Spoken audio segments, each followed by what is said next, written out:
¿Cuánto costará llenar la caldera de esta comunidad de vecinos este próximo invierno? Los gastos en calefacción central se van a disparar y en cuanto las temperaturas sean las que tienen que ser, habrá que tomar decisiones. ¿La ponemos? ¿No? ¿Cuánto tiempo? En este debate están los propietarios que tienen calefacción central y que, según anunció ayer el presidente del Gobierno, podrán acogerse a la tarifa de último recurso para pagar menos. Es mediodía y esto está pasando.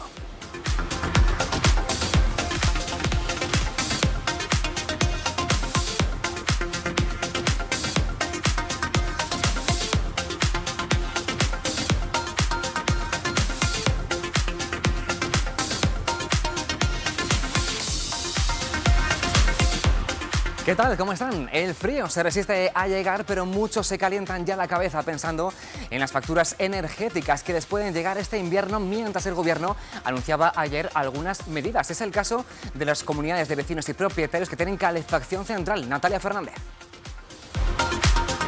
¿Qué tal, Edu? Muy buenos días. Pues sí, como tú decías, parece que el invierno se está haciendo este año de rogar, pero hay mucha gente que ya piensa en la factura que nos puede venir este invierno. Pedro Sánchez anunciaba ayer esa tarifa regulada para las calderas comunitarias, así que nosotros hoy nos hemos venido a una comunidad de vecinos para que nos cuenten si les parece suficiente esta medida. Lo vemos aquí, en Está Pasando.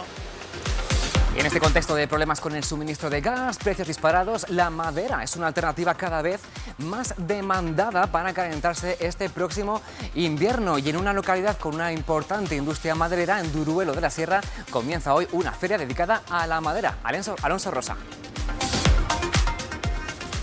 Así es, hace apenas media hora arrancaba esta Feria de la Madera aquí en Duruelo de la Sierra. Durufema ha conseguido atraer a más de 40 empresas procedentes de toda Castilla y León que mostrarán todo tipo de productos relacionados con la madera. Desde aquí, desde Duruelo de la Sierra, les estaremos contando todas las novedades y hablaremos con algunos de sus protagonistas. Y mucha atención, porque en 15 años nuestra comunidad autónoma será la que más población pierda de toda España. Y entonces 1 de cada 4 habitantes tendrá más de 65 años. Lo predice el INE según la actual tendencia demográfica. Y hoy lo analizamos y para contrarrestarlo conocemos el quinto plan de juventud de la Junta. Alba Míguez.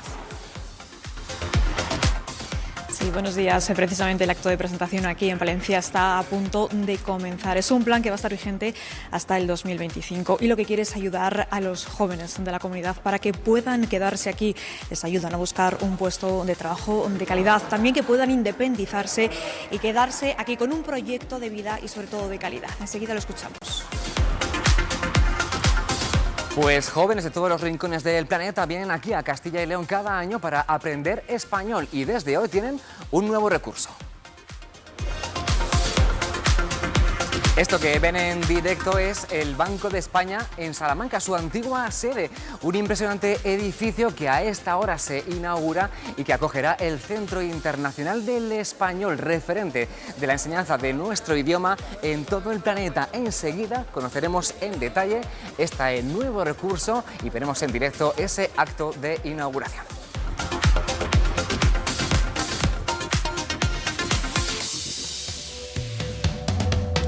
Y como siempre, para analizar y comentar esos asuntos de la mañana y muchos más, nos acompañan hoy en la mesa Ángel Cuaresma, delegado de Intereconomía en Castilla y León. Ángel, gracias por estar con nosotros. Pues gracias a ti, Edu, y a tus compañeros, es un placer. Igualmente, y más cerca de mí, como siempre, también a Isabel Palomino, abogada. Buenos días. Buenos días, Eduardo. Muchas ¿Estáis gracias. preocupados por el tema de la calefacción?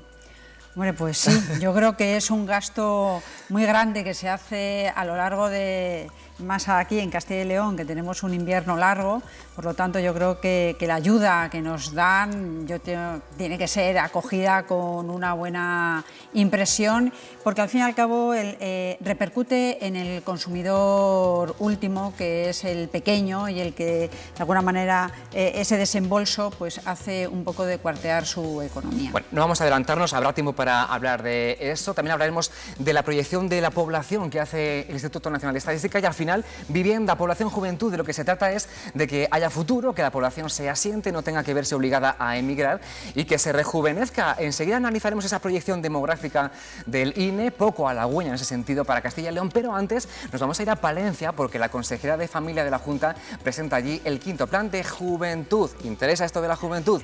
Alba Míguez, ¿qué tal? ¿Qué medidas contempla para retener el talento joven? Buenos días de nuevo, Edu. Pues como decíamos, es un plan estratégico para que los jóvenes puedan quedarse aquí en Castilla y León. Son medidas concretas, son 167 medidas concretas. Por ejemplo, acceso a la vivienda, ayudas al alquiler, pero también para que puedan encontrar un puesto de trabajo. Son ayudas para las empresas, para que puedan contratar a jóvenes, o también subvenciones para emprendedores, todas ellas para que los jóvenes se queden aquí. Es el quinto plan estratégico de juventud. Va a estar en vigor hasta 2025. Y hoy la consejera de Familia e Igualdad de Oportunidades lo está presentando aquí en Palencia. Vamos a escucharla. Agradecer a Sandra que nos acompaña también en esta mesa y me vais a permitir que empiece saludando a los telespectadores de la televisión, de la séptima de Castilla y León. El programa está pasando, que conectan con nosotros ahora mismo y nos están viendo.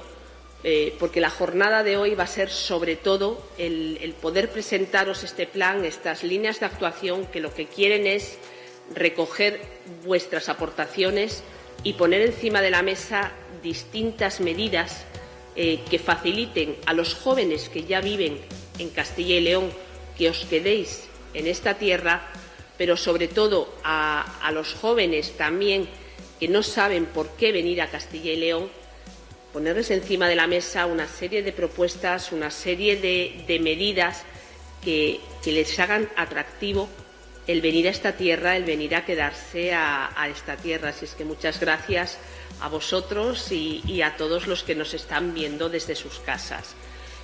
Como decía al principio, se trata de un plan participado y un plan que sobre todo pretende ser dinámico, pretende irse adaptando a las necesidades que vayan surgiendo, que nos puedan ir surgiendo durante los próximos 4 años de vigencia del plan 2022-2025.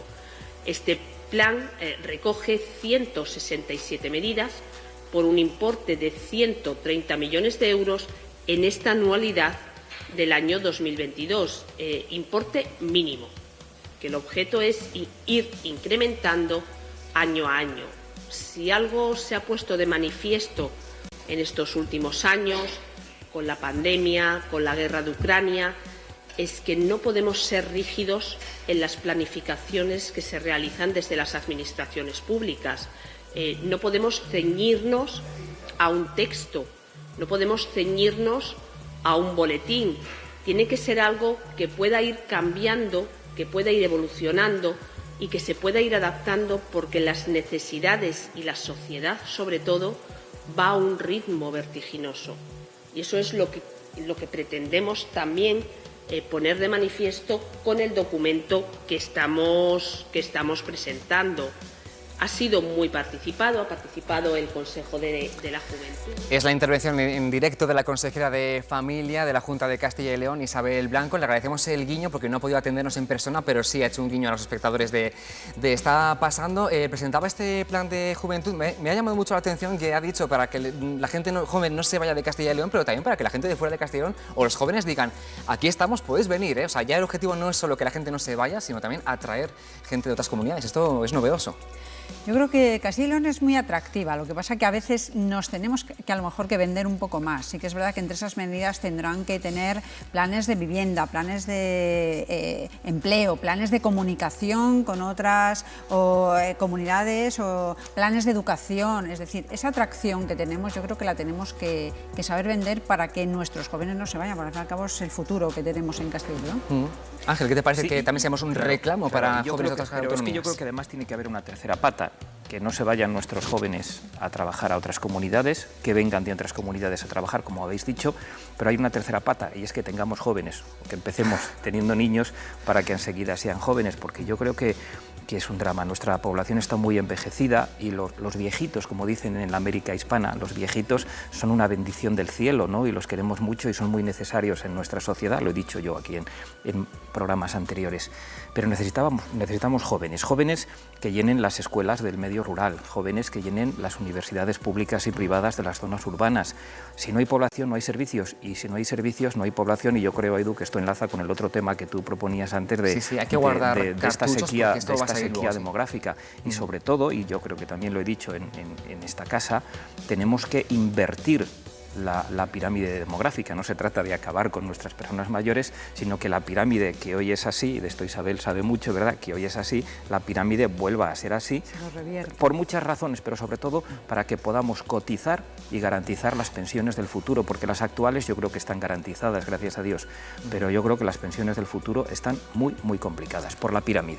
Hay mucho en juego. Recordaba la consejera de Familia ese plan 2022-2025, 170 medidas, 130 millones de euros. Es cuestión de cuantía, de medidas o de afinar cuáles deben ser las prioridades, porque es muy fácil decir, bueno, intentar que no se vayan los jóvenes, intentar que vengan de fuera, pero ¿qué medidas? ¿A dónde hay que atinar esos 130 millones para hacer posible esto? Pues yo, es lo que comentaba antes, yo creo que hay que atinar, como dices tú, Eduardo, el tema del empleo, hay que atinar el tema de la vivienda, hay que atinar el tema de la mejora en esas comunicaciones para que el estar o vivir en un pueblo no sea un inconveniente para poder tener accesos o recursos en otras ciudades o en otras localidades que a mí me permita seguir viviendo en mi pueblo Castilla y León y pueda seguir, digamos, invirtiendo en ese pueblo y pueda tener a mis hijos en estos territorios. Yo creo que es un poco, no solamente cuestión económica, evidentemente, pero es una situación que sí que requiere una inversión económica, pero hay que determinar que esa inversión sea lo más acertada posible para que esos jóvenes, como decía Ángel, no solamente que no se nos vayan, sino que sigamos teniendo esos jóvenes, ¿no? El presidente del Gobierno, Pedro Sánchez, anunció ayer en el Congreso de los Diputados medidas para zonas despobladas como son Soria, Cuenca y Teruel. En el caso de Soria, anunciaba ventajas fiscales para empresas que hagan contratos indefinidos. Por ahí pueden ir también un poco las cosas, esas ventajas para que se queden en Castilla y León a trabajar con un trabajo estable, por ejemplo, un contrato indefinido. Pues mira, a mí lo que más me gusta de las medidas, que no son la panacea, pero son importantes, que anunció ayer el presidente del Gobierno, es que no se trata de ayudas directas a colectivos o asociaciones, sino que se trata de descuentos del 5, el 15 o el 20%, según las zonas y las condiciones, el descuento a eso que ahora se llaman las contingencias comunes, pero que yo creo, Isabel, que son las cotizaciones, ¿verdad?, de toda la vida. Normal. Dicho esto, yo voy a repetir un argumento que modestamente utilicé anoche en otro programa de esta casa. Benditas sean las ayudas de ese tipo que no son directas a Soria, pero es que en Castilla y León tenemos provincias casi con el mismo problema de despoblación que Soria, como Zamora o Ávila, pero con unas tasas de paro que multiplican por 4 las de Soria. En Soria, afortunadamente, disfrutan de pleno empleo técnico, y hay ejemplos que creo que vamos a ver ahora en el programa, y sin embargo en Ávila y en Zamora las tasas de paro son 3 o 4 veces más que en Soria. Sí, y no solamente eso, sino que a efectos de la contratación está muy bien, esa baja de cotización, pero yo creo que también hay que incentivar el que las empresas se puedan asentar en nuestra comunidad, porque si no hay empresa no va a haber empleo. Entonces, eso sí se tiene también que apuntar, se tiene un poco que analizar, decir qué facilidades doy a las empresas para que puedan generarme empleo, en definitiva. Es un engranaje que hay que engrasar bien con millones o con medidas acertadas. También es verdad que hace falta que los jóvenes tengan vivienda. Muchos comparten piso o viven con sus padres. Y ahora hablaremos de la vivienda y de la calefacción, porque a 14 de octubre seguimos con temperaturas máximas por encima de los 20 grados en Castilla y León. No es nada habitual para esta época del año, para el otoño, pero todos miramos con preocupación a lo que pueda pasar en otoño e invierno, porque calentarnos nos va a costar un poquito más. El 65% de los españoles viven en pisos y en bloques de 10 o más viviendas, y las comunidades hacen cuentas de lo que les va a costar. Natalia Fernández, estás en una comunidad de propietarios en Valladolid. ¿Qué van a hacer ahí? ¿Van a poner la calefacción? ¿Van a esperar un poquito más? ¿Cómo se van a apañar? Pues precisamente, Edu, para eso nos hemos venido, para poder preguntar a esta comunidad de vecinos. Y como decían antes en la mesa, es verdad que nos está aguantando un poquito, ¿no?, este verano, pero el invierno es muy largo en Castilla y León. Y Eugenio, muy buenos días. Hola, buenos días. No sé si desde la comunidad habéis planteado algún tipo de medida de cara a las facturas que nos pueden llegar este invierno. Sí, hemos tenido una reunión la semana pasada y hemos acordado de momento, hasta ver cómo está el precio o qué nos pueden arreglar, pues de dar solamente 4 horas la calefacción por la tarde, de 4 a 8.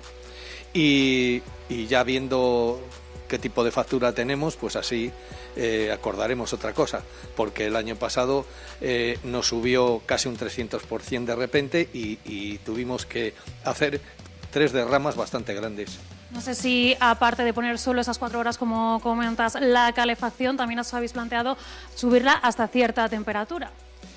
No, bueno, de momento la temperatura, pues la adecuada tampoco la solemos tener muy alta, simplemente lo que el termostato que lleva, la sonda que lleva, pues depende del frío de la calle, así nos mande, ¿no? Lo que también hemos subido es el precio del consumo del agua caliente, porque también se nos había quedado pequeña.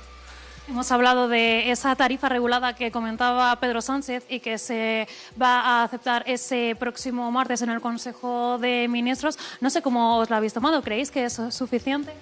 Pues de momento, como no tenemos ninguna explicación concreta, pues estamos esperando a ver, porque sí que es verdad que tenía que desaparecer este tipo de caldera como industrial, y si tuviese un precio como el gas, como la de las individuales, pues ya no habría problema. Pero claro, no sabemos cómo va a quedar, entonces estamos esperando. Precisamente por eso no estaba regulada, ¿no? Porque se consideraba industrial, no como las individuales, y no es hasta ahora, hasta que habéis podido tener esta tarifa regulada, claro. Exactamente, hasta ahora nada, entonces no sabemos qué regulación va a haber, ¿no? Pero bueno, a ver si puede ser que sea, aunque esté más alta el precio, que se pueda pagar, o sea, se pueda hacer frente. En cualquier caso, no, entiendo que la medida pues se toma de buena manera aquí en la comunidad, ¿no? Sí, a ver, la medida pues mejor, claro, antes no había ninguna y ahora vamos viendo que van saliendo cosas, pues si se baja el IVA, como se ha dicho también antes, hace unos días, y ahora se regula esto, pues bueno, estaremos mucho más, lo tendremos más asequible.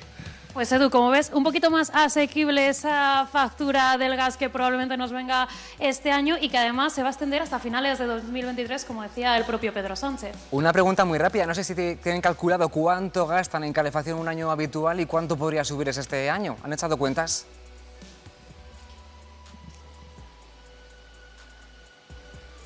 No sé si me oye. Bueno, nada, ya se lo preguntaremos en otra ocasión. Si no, se lo pregunto a los invitados de hoy. Hablamos de esa calefacción. No sé, en vuestras viviendas, ¿cómo afrontáis el invierno? ¿Qué perspectivas hay? Pues la perspectiva es que por ahora se está alargando el verano, que no creas que no va a ser un colchón porque no se están empezando a poner las calefacciones.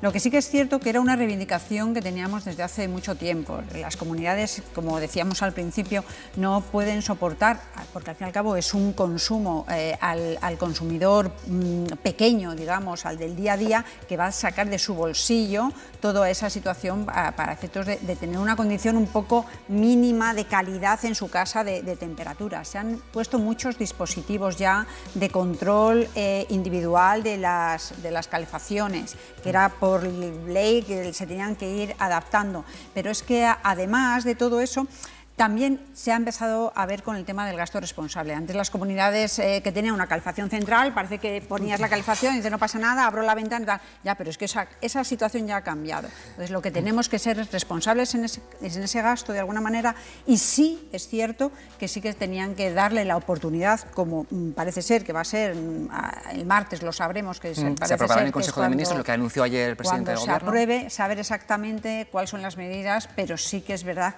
que no es una situación industrial una comunidad de vecinos, al cabo es una gestora de gastos en definitiva, y es donde se tiene que ver que es el consumidor de a pie el que va a pagar todo eso. Claro, son muchos litros de combustible para una casa de pues eso, 10 pisos o 15 los que sean, con muchas viviendas. Ángel, se acabó esto también de estar en invierno a casi 30 grados en manga corta en casa, como si fuese agosto, ¿no? Yo he sacado aquí la calderilla, porque la calderilla es el diminutivo de caldera, pero con la calderilla no se paga la caldera. A ver, es que el cuento ha cambiado mucho. Ahora parece que, lo ha dicho muy bien Isabel, parece que el cuento ha cambiado por la situación de Ucrania o de la Europa del Este, pero no solo el problema de la guerra de Ucrania. Yo creo que es una situación de crisis energética y financiera y familiar que arrastramos ya desde hace muchos años, agravada este año por la situación internacional. Claro, ¿quién nos iba a decir hace muy poquito tiempo, hace cuestión de meses, que íbamos a vivir un proceso que parece de sovietización de la economía? Porque una cosa es el consumo responsable al que alude Isabel, con el que yo estoy absolutamente de acuerdo, y otra cosa es este proceso de sovietización que no nos va a quedar más remedio que, pues claro, a mí me parece muy razonable lo que decía el responsable de la comunidad de propietarios, de bueno, pues 4 horas al día, de 4 a 8, pero es que cada familia es un mundo. Hay sitios donde hay gente mayor que necesita más necesidades calóricas, hay gente más joven que a lo mejor abre más las ventanas, hay gente que teletrabaja en casa, hay gente más sedentaria. Yo sé que hay que tirar por la calle del medio y adoptar una medida consensuada, pero no es fácil. También, fácil. También entra ahí en juego este mecanismo de los radiadores para calcular el consumo individual de cada vivienda, ¿no? Y que se pague en proporción. Se está instalando ya. Es cierto que hay unos consumos que son comunitarios, que son unos mínimos, porque es el paso de las calderas hasta que cada una va a su propio vivienda, pero luego cada uno sí tiene en su propia casa o bien el contador o bien en cada radiador, etcétera. Es decir, hay pocas comunidades en las que no se pueda poner este sistema y ya sí es obligatorio el poderlo poner. Yo creo que es bueno el que cada uno pueda pagar lo que consume, porque en definitiva no puedo echar la culpa al de al lado, que si tiene la ventana abierta, que si no apagas, que al fin y al cabo soy yo la que tengo que cerrar la ventana, la que tengo que ver esos grados si son suficientes o no en mi casa. Luego está el otro extremo, sabéis que hay una comunidad de vecinos en Logroño que ha decidido no poner la calefacción en todo el invierno porque se va a disparar y ahí va a haber muchos problemas. Y es un poco extremo, ¿verdad? Sí, a ver si yo lo entiendo. Yo entiendo que no haya un duro, pero es que, insisto, hay personas mayores, hay personas enfermas, hay muchas necesidades. Yo no sé si eso sería del todo legal, porque al fin y al cabo es un bien común que en definitiva jurídica, habrá que determinar si eso es legal. A ver si con la ayuda del Consejo de Ministros del próximo martes echan un poco atrás esa medida. Pero sí estamos asustados.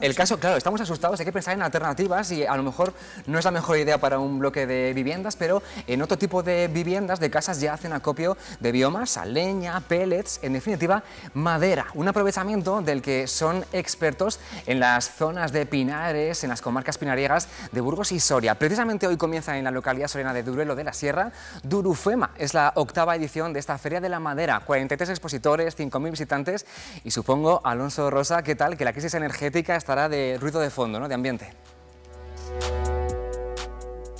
Pues efectivamente, nosotros nos hemos salido del recinto donde se está celebrando Durufema para ver algunos de los trabajos de exhibición forestales que se están celebrando. Como pueden ver, aquí a mis espaldas están estos bueyes de raza serrana. Hay un montón de actividades programadas para estos 3 días y detrás de esta programación está Raquel Fernández, directora de Durufema. ¿Qué tal, Raquel? Muy buenos días. Muy buenos días, muy bien. Cuéntanos qué actividades nos tenéis preparadas para este Durufema. Bueno, pues tenemos un recinto ferial con 43 expositores del sector de la madera, desde la primera hasta la última transformación, así que bueno, además tenemos paralelamente durante todo el fin de semana un montón de actividades de las que disfrutar para todas las edades y todos los públicos. Una de ellas la podemos ver ahora mismo en directo, trabajos forestales realizados por la Real Cabaña de Carreteros, en los que bueno, nos demuestran cómo eran los oficios en el pasado. Duruelo de la Sierra y toda la comarca de Pinares, ¿no?, es en la que nos encontramos, ha estado siempre muy unida a la madera. Cuéntanos, ¿qué importancia tiene este sector aquí en Duruelo y en general en la comarca de Pinares? En Duruelo y en la comarca de Pinares en general, la madera es imprescindible. Ha sido la forma de vida de siglos y bueno, en la actualidad hay muchas empresas de madera, desde aserraderos hasta fábricas de muebles. Por lo menos habrá una veintena aquí en este pueblo y unos 200 puestos de trabajo, unos 200 empleos, con lo que el peso económico de la madera en Duruelo es muy importante. Una edición esta, Raquel, en la que la micología se ha colado en la programación y vamos a poder disfrutar de algunas actividades como una masterclass, ¿no?, de productos micológicos. Eso es, sí, es el primer año en el que hemos fusionado micología y madera, porque creíamos que son fundamentales, son recursos naturales y había que ir con estos dos pilares en esta 7ª edición. Y bueno, pues durante este fin de semana podremos disfrutar de masterclass gastronómica, de salidas al monte, de una exposición, un montón de actividades en las que, bueno... Pues Raquel Fernández, muchísimas gracias por atendernos y esperemos que este Durufema 2022 se desarrolle con las expectativas que tenéis desde la directiva. Muchísimas gracias. Gracias a vosotros. Gracias, Alonso, gracias, Raquel. Luego volveremos porque hay mucho que ver allí, no solamente madera, sino otros recursos. Y ya hemos hablado en este programa del recurso de la madera, de la gestión forestal ejemplar que se hace en Soria, pero por no repetirnos, también es un sector económico importante. Hay empresas, es un sector muy potente que da empleo, que ha pasado un poco de la gestión meramente del día a día de los bosques a recursos de biomasa, de papel. Un sector importante. Y no hay incendios forestales claro. en Soria. Yo, que me perdonen, no estoy culpando, bastante desgracia han tenido, ¿no?, los afectados, y hemos tenido 3 víctimas mortales este año en Castilla y León. No estoy culpando ni mucho menos a las zonas donde sí ha habido esos terribles incendios forestales, pero en Soria es un ejemplo, ¿no?, de cómo se cuida el monte, cómo han sabido hacer del monte, del recurso forestal, su medio de vida, y no hay incendios. Y lo he dicho antes, tiene unos niveles de empleo envidiables, similares a los de las provincias con régimen foral. Algo estarán haciendo bien en la provincia de Soria. Yo creo que Soria tiene unas connotaciones naturales extraordinarias, y la materia prima de la que poseen, la madera, es la que nos está dando muchos ejemplos, en el sentido de que se puede haber una sostenibilidad a efectos de procurar tener esos bosques cuidados y esos bosques activos, y aparte vivo de la madera como tal. Eso en los países nórdicos lo tienen como muy asentado, y de alguna manera es de lo que tenemos que aprender, es decir, si están haciendo muy bien, y de esta forma el poder mantener a una región, poder mantener ese empleo, esa vivienda, esa población de la que estamos diciendo, procurando que por el entorno que se tiene, por los recursos que se tienen, el poder vivir de ello, están dando esa estabilidad a la zona como tal. Has dado una buena clave, Isabel, porque también está ese objetivo de retener talento joven, población, que no perdamos habitantes en Castilla y León, porque si continúa la tendencia demográfica actual, los nacimientos, defunciones, movimientos migratorios, Castilla y León llegará a ser la comunidad que más habitantes pierda dentro de solo 15 años, y eso que la población de España, en su conjunto, va a seguir aumentando. Es el gran titular de la proyección que ha hecho el Instituto Nacional de Estadística a 15 y a 50 años vista, a futuro. Hoy, fíjense, somos en España casi 47,5 millones de habitantes. Si se mantienen las tendencias demográficas habituales, en solo 15 años seremos 4 millones más de 51 millones, y 5 millones más si nos adelantamos al escenario de dentro de 50 años, en 2072, casi 53 millones de personas en ese año. ¿Y cómo serán entonces los españoles? Vamos a mirar un poco a ese futuro. Pues ya hemos dicho que rozaremos los 53 millones de habitantes dentro de medio siglo, pero de ellos, atención, solo el 63% serán nacidos en España frente al 84% actual, así que ese aumento de la población se deberá a los inmigrantes mayoritariamente. Además, la esperanza de vida al nacer irá aumentando progresivamente. Hoy es de 85 años las mujeres y 80 los hombres. Dentro de 50 años ellas llegarán a los 90 y nosotros a los 86 años. Y en general, casi el 30% de la población tendrá más de 65 años. Hoy es el 20%. Y ya les decía yo antes que ese crecimiento demográfico no va a ser homogéneo en todo el país. En los próximos 15 años, Cataluña y Madrid ganarán 1 millón de habitantes, pero Castilla y León es la autonomía que más población perderá. Seremos entonces 2.280.000 habitantes. Eso significa que seremos casi 97.000 personas menos en Castilla y León que ahora mismo. Enrique Delgado, profesor titular de Geografía Humana de la Universidad de Valladolid, gracias por atendernos. Es nuestro destino ver perder habitantes si la cosa sigue como ahora en Castilla y León. Buenos días. Bueno, lo cierto es que la dinámica no ha comenzado ahora. La dinámica viene arrastrándose. En demografía no hay saltos, sino que se produce, digamos, de una manera acumulada, en la que los sucesivos y concurrentes elementos que condicionan la evolución demográfica de las poblaciones forman cadencias que no saltos, ¿no?, entre sí.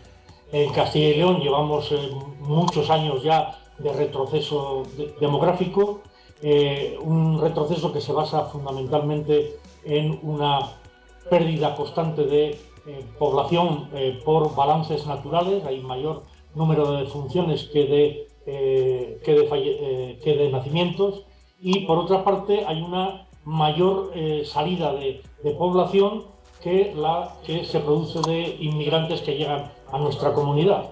Luego, si las constantes que han dado origen a la situación actual siguen funcionando así hacia el futuro, obviamente la disminución resultará completamente imparable.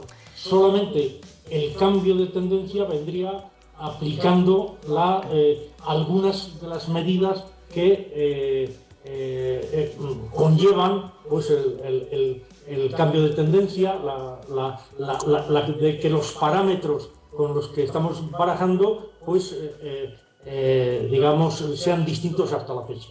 Hay que actuar sobre la natalidad, pero para actuar sobre la natalidad necesitamos tener población en edad reproductiva, que es la que precisamente se está marchando de la comunidad, y no podemos actuar, obviamente, sobre el declive biológico de la población, que naturalmente va acabando ahora mismo pues, hacia los 86 años de media y hacia el año 2070, pues estamos hablando de que las mujeres sumarán aproximadamente otros 5 años más de expectativa de vida y se situarán en 91,6 o 91,7 años. No podemos, por tanto, lo que no podemos parar nos lleva a esa secuencia demográfica que estamos viendo, y algunas cosas en las que podemos intervenir pues todavía no han llegado.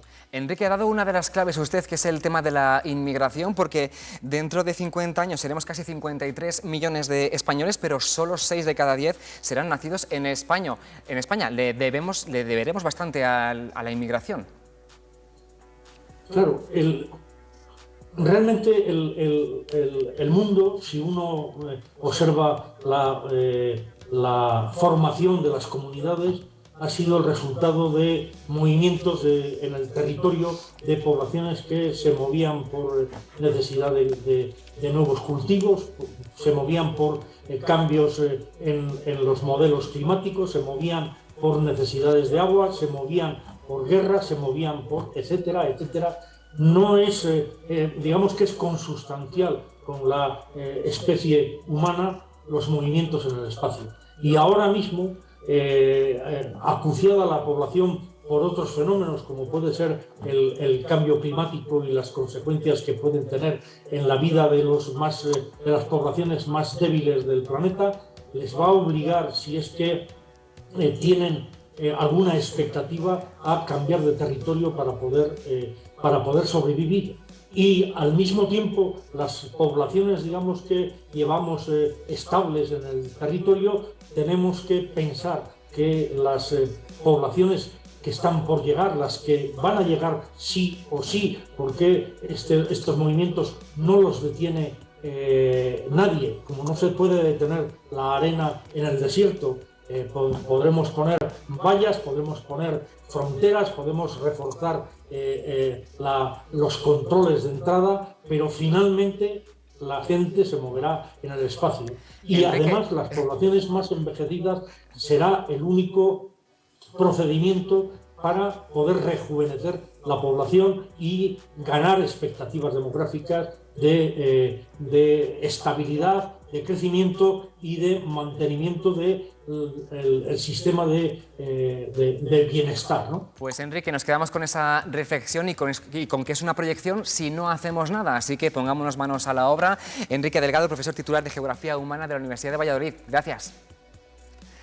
Buenos días, muchas gracias. Gracias, muchas gracias. Aquí en la mesa, muy rápidamente, ¿cómo se nos queda el cuerpo con estas predicciones? Que las hay buenas, malas, en Castilla y León regulares, como siempre. Las estadísticas más a largo plazo, en un año 37, que nos dicen, yo creo que están para romperlas, ¿no? No podemos quedarnos con el dato de que vamos a descender, y si tenemos ese plan de juventud que nos estaban indicando e intentamos ver todos los recursos que tenemos aquí para dejar a la población para que nos puedan hacer, está muy bien. Me quedo con la estadística de que las mujeres vivimos 4 o 5 años más que vosotros, pero ahí está. Eso no cambia, esa diferencia de que vivís más las mujeres que los hombres, eso no cambia. Lo que pasa es que nos necesitamos mutuamente, no recíprocamente, sino mutuamente, que son dos cosas distintas para rejuvenecer la plantilla, ¿no? Lo que pasa que, como tú dices, las estadísticas están para romperlas, pero mucho me temo que, aunque son a muchos años vista, por los precedentes son bastante fiables. Es un tema serio que hay que poner Eduardo ha sobre la dicho, mesa. nos ponemos manos a la obra, creo que sé cómo hay que interpretar eso. No lo decía en un contexto manos a la tan obra. textual, sino, como decía el experto, si dejamos que todo siga como está, vamos a llegar a ese destino, vamos a intentar modificarlo como sea. Como sea, por ejemplo, atrayendo más gente joven, estabilizando esa población en Castilla y León. Y miren, si hay un sector que atrae gente joven de todo el mundo, aunque sea de manera temporal, es el de la enseñanza del español. Nuestro idioma es utilizado por más de 500 millones de personas en todo el mundo, el tercero más utilizado después del inglés y el chino. La enseñanza del español factura en nuestro país 235 millones de euros cada año y nuestra comunidad es referente en su divulgación. Y hoy sumamos un nuevo recurso. La que fue sede del Banco de España en Salamanca se convierte desde hoy en el Centro Internacional del Español. Se inaugura a esta hora en el centro de la ciudad y tenemos señal en directo de cómo está discurriendo ese acto. Vamos a ver qué está pasando. 591 millones de hablantes, el español se ha convertido en la tercera lengua más hablada en el cómputo global. La segunda en el número de hablantes materna, es decir, 493 millones. Más de 24 millones de alumnos estudian español como lengua extranjera, siendo la tercera lengua más utilizada en la red. El 8% de la población mundial utiliza la red en español. Es además una lengua global que nos une con los países iberoamericanos, una lengua de valores comunes, de cultura y de ideales compartidos. Más de 21 países compartimos esta lengua. Evidentemente el español cohesiona y proporciona influencia global. Y por ser conscientes de la relevancia... Pues yo lo he dicho como muy rápidamente, ¿no? Más de 500 millones de hispanoparlantes, pero bueno, él, que es Juan Fernández Trigo, secretario de Estado para Iberoamérica y el Caribe y el español en el mundo, del Ministerio de Asuntos Exteriores de nuestro país, está dando cifras ya de países, o sea, da mucha idea de la magnitud del español como idioma y también de lo que implica enseñar español desde Castilla y León y desde Salamanca con este nuevo recurso.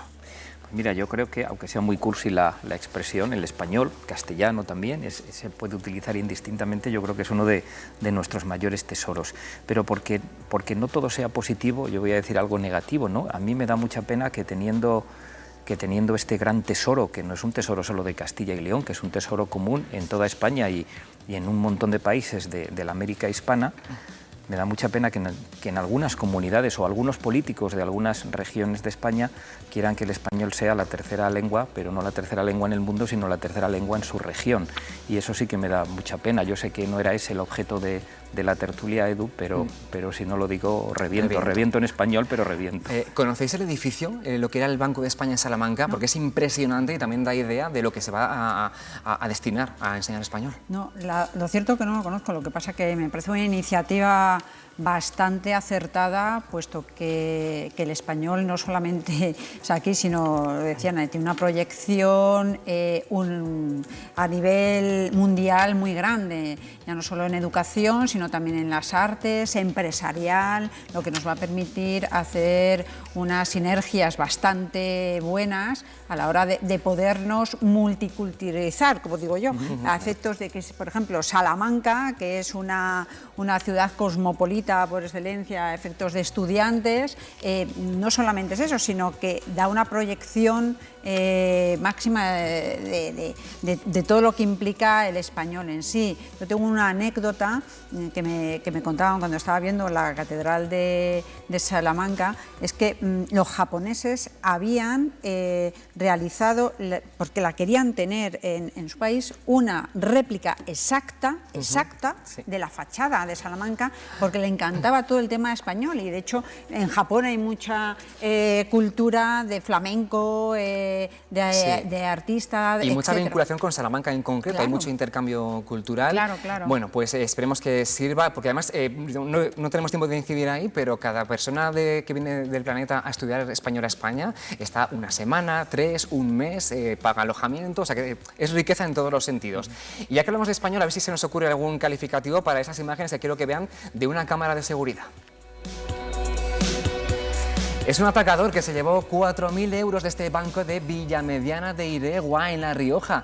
Amenazó, como ven, e intimidó a clientes y trabajadores, y conocía bien la sucursal porque meses antes ya la había atracado, entonces con un botín de 3.000 euros. La Guardia Civil lo ha detenido ahora en Burgos, después de esconderse en casa de un familiar y de refugiarse también en un centro de desintoxicación. Se le atribuye un presunto delito de robo con violencia e intimidación. La palabra es reincidencia como mínimo. Bueno, ya conocemos también el dato confirmado del IPC del mes de septiembre, lo que subieron los precios, se modera el incremento en España, pero nuestra comunidad es la segunda donde más sube. A la vuelta de una pausa, les contamos cuánto. Hasta ahora.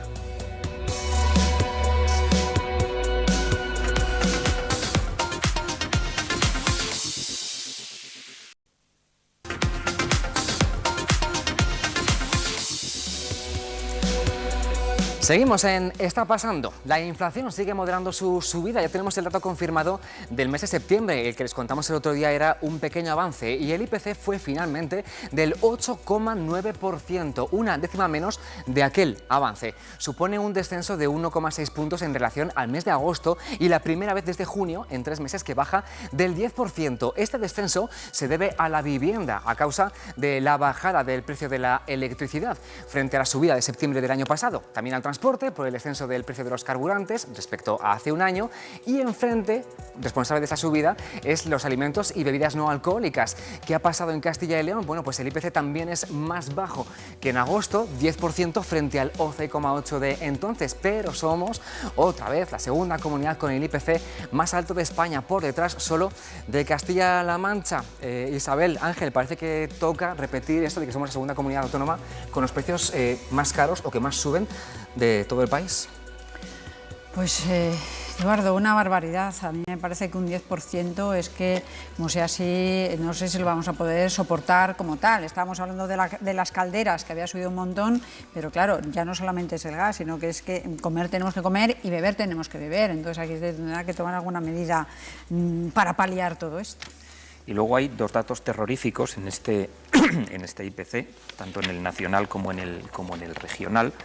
Y es que la inflación subyacente, es decir, la que no incluye alimentos no procesados y la energía, ha subido, que ya está bien también, un 6,2%. Sí. Pero el otro dato terrorífico es que dentro del IPC global, el armonizado, lo que más sube es lo que hemos hablado al principio, los productos básicos, los frescos, la carne de ternera, que afortunadamente es bastante común en nuestra sociedad. Claro, yo no digo que no sea grave que suba el precio de los coches o de los muebles, que también hay mucha gente que vive de vender coches y vender muebles, pero es que en el IPC armonizado de este mes lo que realmente sube son los productos, una vez más, de primera necesidad. De los que no se puede prescindir. Parece que nos alegramos de que los precios suban menos de lo que lo hicieron anteriormente, pero lo cierto es que siguen subiendo y es muy preocupante, y lo seguimos viendo todos los días aquí en Está pasando. Todos miramos los precios, pero especialmente los jóvenes y de su futuro y medidas para que no abandonen nuestra tierra. Se habla hoy en Palencia. Seguimos allí en la presentación del quinto plan de juventud. Muchas medidas, 130 millones de euros hasta 2025 y Alba, colectivos juveniles que también hacen sus propuestas y reivindicaciones. ¿Cuáles son?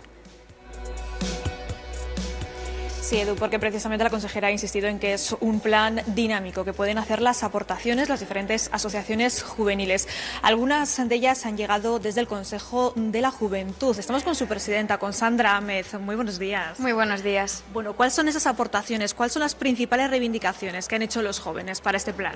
Pues han sido muchas, tanto la juventud asociada como no asociada. A través del Consejo hemos hecho 136 propuestas para todos los ejes, mostrando un poco esa transversalidad de la juventud en empleo, vivienda, educación, transición ecológica, igualdad, en todas las áreas ha habido un montón de propuestas, ¿no? Pero sí que destacamos la importancia de que sea un plan dinámico porque hay muchas problemáticas, ¿no?, que tenemos las personas jóvenes que se tienen que cubrir de alguna manera. Comentábamos ahora, por ejemplo, la salud mental, ¿no?, temas como el suicidio, la importancia de proponer planes, programas, ¿no?, sobre todo de la prevención en este sentido de los intentos autolíticos. Creemos que es fundamental incorporarlo en este plan. Bueno, son aportaciones que se han hecho desde el Consejo de la Juventud para ese plan que, como decíamos, está vivo, es un plan dinámico que quiere escuchar a los más jóvenes porque saben ellos precisamente cuáles son sus problemas, lo saben bien de cerca, y la Junta de Castilla y León, su intención es escucharles para que este plan consiga realmente que el talento joven se quede en la comunidad. A ver si lo conseguimos, Alba, muchísimas gracias. Propuestas que hacen los jóvenes y que nos hacen pensar en cosas en las que yo, por ejemplo, no había caído en ese plan. Hablamos de empleo, trabajo, vivienda, pero ¿y salud mental, prevención? O sea, todo está incluido en ese quinto plan. Me ha sorprendido porque es cierto que a raíz de la pandemia sí que estamos teniendo bastantes casos de aumentos de suicidio de jóvenes y de la situación psicológica que están viviendo, y eso es verdad que hay que plantearlo y hay que afrontarlo. El futuro pasa también por la vivienda, el empleo, el desarrollo económico ligado a la tierra y a los bosques. Duruelo de la Sierra es de esos lugares de Soria donde viven de ese recurso, pero que va más allá de la madera que veíamos antes, ¿eh? Alonso, hola otra vez. No podemos pasar por alto, y menos en esta época del año, la micología. ¿Cómo se prevé la campaña de setas? Pues efectivamente, se lo contábamos en la anterior conexión, la micología es la gran novedad de este Durufema 2022. Junto a mí se encuentra Jesús Javier Andrés, presidente de la Asociación Micológica de Navaleno. ¿Qué tal? Muy buenos días. Buenos días. Tú que conoces bien el panorama micológico en la provincia de Soria, me atrevo a decir que incluso en Castilla y León, ¿cómo se plantea esta temporada de setas? Pues tenemos una temporada irregular, ya estamos registrando varias campañas en las que no acaban de proliferar, de fructificar, ¿no? Para ser más exactos, lo que son las setas, como a nosotros nos gustaría. Sin duda, pues la pertinaz sequía que estamos sufriendo, unida también a una excesiva masificación de recolectores, pues hace que no estemos recogiendo como nos gustaría, ¿no?, las setas de esta temporada. Una sequía que ha azotado muy duro a la provincia, a la comunidad de Castilla y León. No sé si aún quedan esperanzas de que unas últimas lluvias en otoño pues nos hagan disfrutar de esas setas. Lo que estamos viendo, aparte de esta irregularidad, ¿no?, de las campañas con escasez de setas, es que cada vez la campaña viene más tardía, ¿no? Que a veces estamos viendo que noviembre incluso puede ser más positivo que octubre, y ahí queda nuestra esperanza, ¿no? Que de alguna manera las lluvias vengan estas jornadas y tengamos pues un noviembre mejor. Pues Jesús Javier Andrés, presidente de la Asociación Micológica de Navaleno, muchísimas gracias por atendernos y nosotros les dejamos con esta imagen de Durufema 2022. Y que a muchos se nos ponen ya los dientes largos, Alonso, al ver esas imágenes. Veremos cómo se desarrolla esta campaña. Muchísimas gracias. Bueno, ese es el primer paso en el camino hacia esas cuentas, el presupuesto de Castilla y León del año que viene. Es el techo de gasto que ayer aprobó el Consejo de Gobierno y que ascenderá en 2023 a 12.470 millones de euros. Es casi, lo van a ver a continuación, un 13,6% más que el de este año, que tenemos el presupuesto prorrogado, y la cifra más alta de la historia. Habrá menos transferencias del Estado, pero también habrá a cambio 700 millones de euros de fondos europeos, además de lo que se ha ingresado extra de los tributos que gravan los precios al consumo. Como decimos, este dato no es el presupuesto de la comunidad para el año que viene, como recordaba ayer el portavoz de la Junta. Esta no es la cifra del presupuesto, porque aquí habrá que añadir los gastos financieros, como es natural, y por tanto iremos más allá de esta cifra, pero lo que es el gasto no financiero, en definitiva lo que llega a los ciudadanos, lo que puede beneficiar y distribuirse a través del ejercicio del gasto público, está algo por debajo de los 12.500 millones de euros. La causa fundamental de este incremento fundamentalmente se debe a dos elementos, que es, por un lado, al importante crecimiento de los fondos europeos, fundamentalmente los vinculados a la nueva generación de la Unión Europea, un incremento por encima del 60%, y el aumento derivado de la recaudación tributaria en un contexto de alto nivel de inflación como el que estamos atravesando. Nos queda un minuto para analizar esto, que es muy denso, pero ya tenemos ese primer dato de cara al presupuesto. Ahora toca negociar, ¿no? Gobierno de coalición PP-Vox, ¿habrá diferencias, habrá problemas? ¿Llegaremos al 1 de enero, como dice la Junta, con el presupuesto aprobado? Sí, claro que hay que negociar, pero en el Gobierno central, por comparar, ¿verdad?, negocia con los socios de Gobierno y con los que no están en el Gobierno, pero también son socios y están fuera. La negociación siempre es buena, pero yo creo que casi es mejor negociar con los que están dentro del Gobierno que con los de fuera. Habrá que empezar por ellos, ¿no, Isabel? Luego ya veremos los el resto de apoyos. Yo creo que sí, y además yo creo que tienen que ser coherentes para dar un buen uso a ese techo de gasto que se supone que van a aprobar y que repercuta en el ciudadano, que al fin y al cabo los que estamos aquí viviendo. Bueno, pues muchos datos, un poco denso para acabar la semana, pero Ángel Cuaresma, delegado de Intereconomía en Castilla y León, e Isabel Palomino, abogada, gracias por acompañarnos. Feliz fin de semana. Gracias a vosotros. Igualmente. Nosotros lo tenemos que dejar aquí, pero no se vayan porque a la vuelta llega el análisis de Está pasando hoy con el ruido y el ocio nocturno sobre la mesa. Gracias por estar ahí. Adiós.